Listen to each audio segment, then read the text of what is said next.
I wrote a letter to myself during my freshman year of college. It was a letter to me in the future. I wrote about how you should be a doctor by now, someone's boss, CEO bound, a profound leader in your field, the first black something. Then Obama happened, and I had to go back to the drawing board. Now, you haven't lived until you walked in someone else's dream, wiped the crust from your own eyes, and realized your first rude awakening.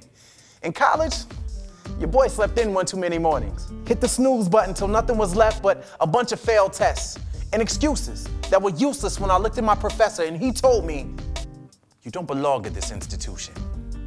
Reconsider, young man." I was 19 the first time I wanted to drop out.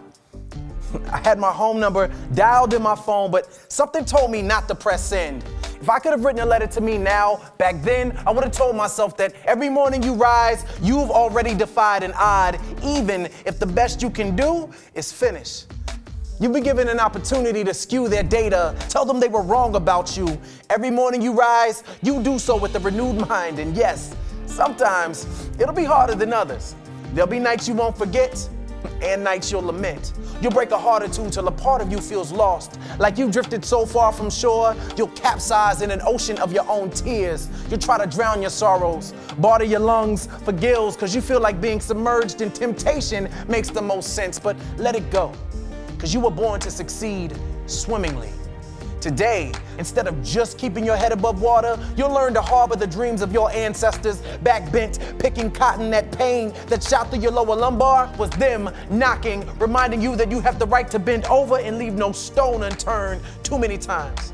You'll question your integrity, your intelligence, even your very presence at this school, but don't let it get to you. Selective hearing will be your most effective tool. Sure, they'll assume you're here to fill a quota. Yeah, they lowered standards just for you. They'll assume your position. Point guard, shooting guard, shoot. You must play ball. But all that ever mattered in life is how you power forward. Sure, there'll be days you'll feel like strange fruit hanging from the rim, a waste of height, but make no mistake, your goals were more than 10 feet high.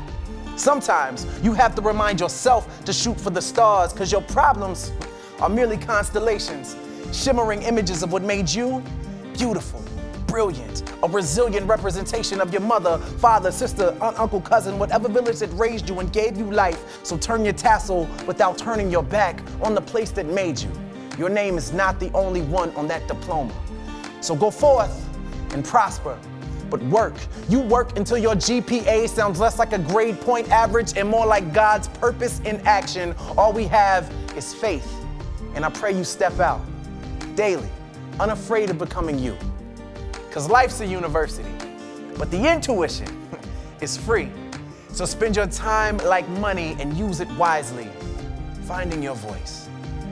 Sincerely, Mr. Livingston.